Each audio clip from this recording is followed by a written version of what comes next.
Robert, first question.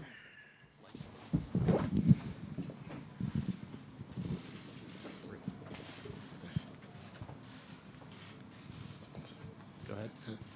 Robert Littau, BSO. When Draymond was in here, Steph, he said that he felt like a lot of people looked at this like an ending to you guys' run, but that would be a mistake on their part. Can you talk about the resiliency of your team, and if indeed you had that feeling as well, and should people not put you guys in the grave right now?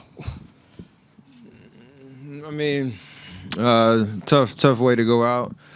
You obviously credit Toronto on a great series. They went out and won it. They played amazing tonight, all across the board. They had contributions, and yeah, it's a tough feeling, being on this side of losing in the finals. But I think a lot has been,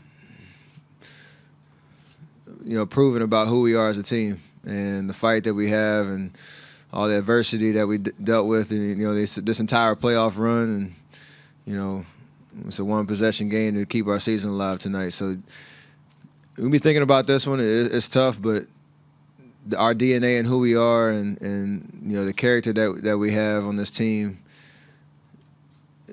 I wouldn't bet against us. Being back on the stage, next year and going forward. So really proud of the way that we fought to the end. And this 5-year run's been awesome, but definitely don't think it's over. Next question right here. Julianne Herrera, ABC7 News.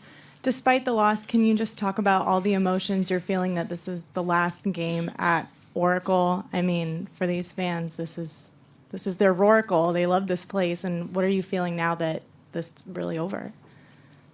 I mean, a lot of different emotions, a lot of thoughts. No regrets at all about, again, what we've been able to accomplish and even how this series ended. So we've had a lot of great memories in this building. I think it's iconic in the sense of our entire history of this organization and how we got to this point. And, whenever I drive by it, I'll have great memories of, again, what we've been able to accomplish in this building. And as we move across the bridge, want to be able to continue that and create new memories. So hopefully, every fan that was in this building appreciates the journey and the ride.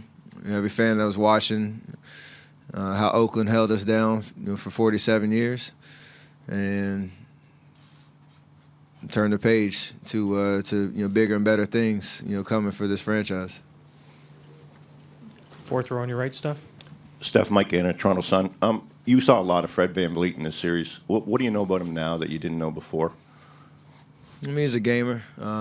He hit some big shots, not just the defensive pressure. He hit a lot of daggers that never seemed to panic when the ball was in his hands. And even tonight, he hit like 3 of them that kept their momentum on their side. So I obviously saw a lot of bodies on defense, but he was one that took the challenge, and obviously he's a champion now, so well deserved. Next row back on the right. Steph, comparing the way you lose 3 years ago in the finals with almost got shut down at the very last second in the Game 7 to this finals, with so many injuries, so many people got down. So which one is more painful for you guys? I mean, losing hurts no matter what the situation is.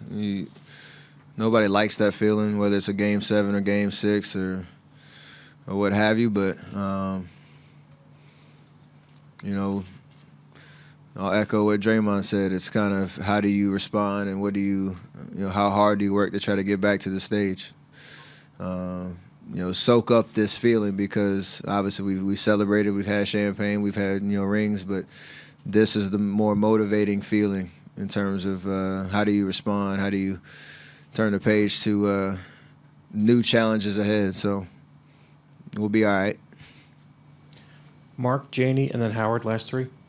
Steph, Mark Schwartz, ESPN. First, can you explain how you felt watching Klay go down? And secondly, How much did you have left at the end when you had that look to possibly put your team ahead and go on to Game 7?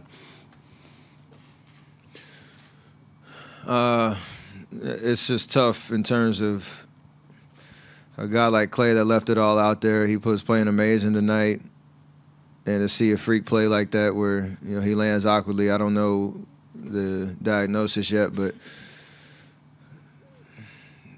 you think about the person and the guy and how much he loves to play the game, and that's the only thoughts you have. It's really not about what it means in terms of playing basketball. It's just I'm more concerned about him as an individual and hoping that he's all right. So I kind of leave it at that. But the shot was one I take 10 out of 10 times, and we ran a play that was kind of we got a decent look off of kind of a bobble catch, and I could see the rim, so I shot it.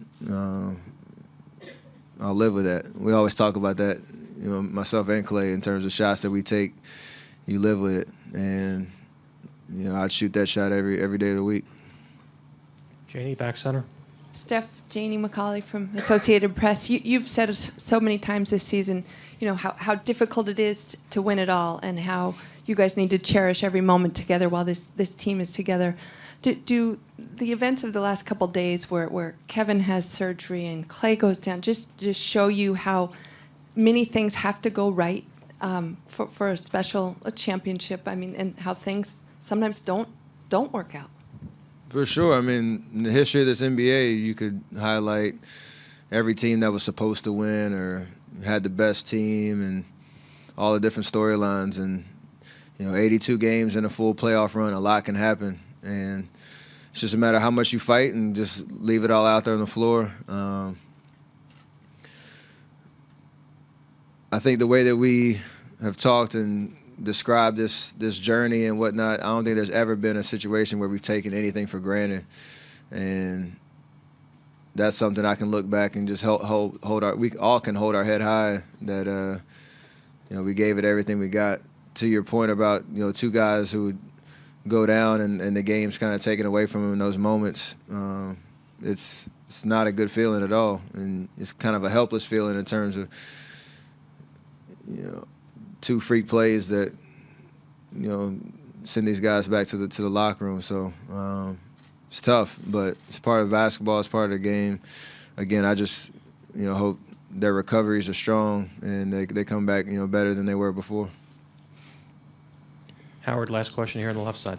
Howard Beck from Bleacher Report. Steph, when you think about the toll a 5-year run can take, all the extra games, you think about some key free agencies, the injuries. Sean has talked about possibly retiring. Does this feel like, if not necessarily the end, then kind of a major transition point for who you guys have been? You expect serious change potentially coming forward?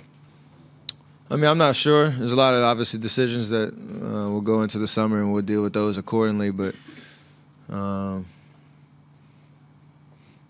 I think true champions like we are, we should be able to adapt and keep the same kind of DNA no matter what our roster looks like next year, and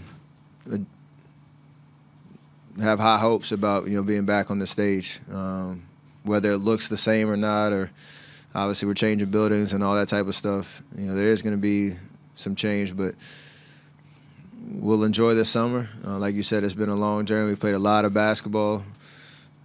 Get away from the game a little bit, refresh the minds. Guys go through some rehabs and get back stronger. Next season will be next season, and we'll come back with the right mentality. So